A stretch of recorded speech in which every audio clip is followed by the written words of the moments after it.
this way of thinking about parenting, slow parenting.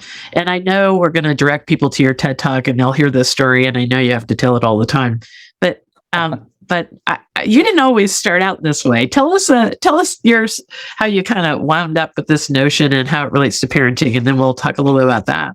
Yeah. Well, I guess the whole origin story for me when it comes to slowing down started in my son's bedroom. Back when he was sort of 3, 4, I just couldn't slow down at bedtime. So I would go into his room and I'd be speed reading Snow White, skipping lines, paragraphs. I became an expert in what I call the multiple page turn technique, which, you try to sneak 1, 2, or 3, and it never works because these kids know the stories back to front. My son would always catch me. He'd say, Daddy, why are there only 3 dwarves in Snow White tonight? What happened to Grumpy? And actually this lamentable state of affairs went on for quite some time until I caught myself flirting with buying a book I'd heard about called The 1 Minute Bedtime Story. So Snow White in 60 seconds. And I thought, wow, what a great idea. I need that book now, Amazon, drone delivery.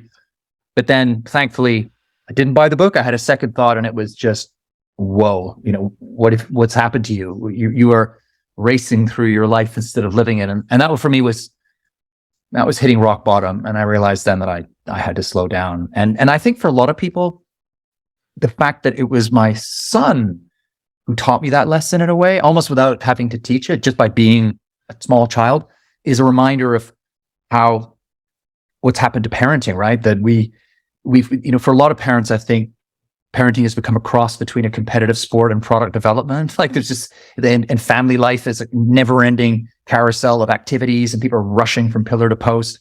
And it's just fast parenting. It's fast families.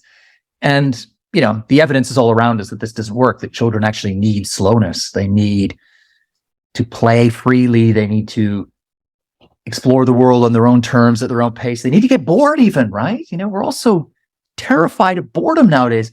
But throughout human history, and I remember this one, I'm 54 now, right? So when I was a kid, you got bored, you said to your mom, I'm bored. That was your problem, right? Your mom would say, well, too bad, go outside and play or find a friend. Or they would use that eternal expression, use your imagination. Now, what happens when a child tells a parent they're bored? Well, the parent says, oh no, my kid's bored, I'm failing as a parent. Where's the iPad? Maybe we need another extracurricular activity. No, what you need to do in that moment is slow down. Back off and let the boredom happen, because it's precisely in those moments of unstructured time, of not knowing what's coming next, of not having a timetable or a target or a test. In moments of boredom, the children learn how to think, play, create, enjoy the moment, use their imagination, right? It's when they learn how to be fully formed human beings. And so because that is a universal truth, what I've put to you there, there's been a massive backlash against this whole fast family, fast parenting approach. So the whole slow education, slow parenting, has just taken off around the world, because this is a global problem. This is not confined to the United States, right? This virus of hurry culture, and it's infected parenting everywhere. So the upside, of course, is the pushback is upon us, and people are more and more saying, especially since the pandemic, people are saying, you know what? It was such a relief not having 12 extracurricular activities to go to, right? I really enjoyed just playing Monopoly, or baking a cake, or having movie night and curling up on the sofa with some popcorn, right? And so people are going back to having some of those slow moments, still striving to do well academically. Of course, that's important as well, but getting the right balance.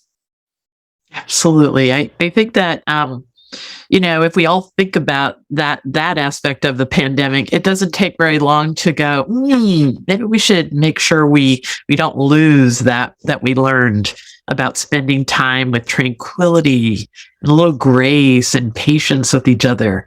Talk to me about that in these relationships. We do give our phones so much attention, and then we think nothing of our kid. When I go to a restaurant and I see some kid sitting there with an iPad at the dinner table, it just kills me. It just kills me, because by accident, we're just a family of food lovers and cooks, just in all sides of my family. Yes. And so food is like sacred, and meal times are sacred. It's how we grew up. And so we continue that. So what about this? Really looking for opportunity for some tranquility and some grace and just common conversation in meals and around food. I love the fact that you use the word sacred there, because I think that's something else that we sacrifice when we get stuck in roadrunner mode is the whole point of sanctity or something being sacred is that it requires slowness, right? You cannot, as soon as everything becomes fast, it becomes a commodity. It becomes globalized. It becomes disposable.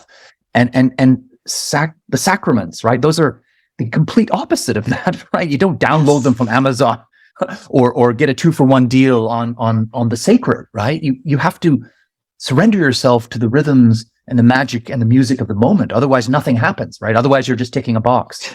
And I think that's something that people find right away. They begin to feel that when they slow down, that life has more depth and texture and color, and it has a kind of sacred quality, I think, to it, slowness. And that explains why every religion has slowness at its core. You think of, the Bible, be still and know that I am God, or the Sabbath is the ultimate expression of slowness, right?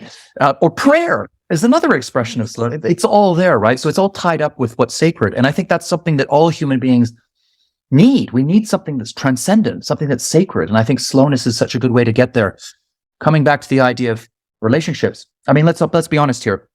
Nobody lies on their deathbed and looks back and thinks, I wish I'd spent more time on social media, right? or shopping. Or in the office, right?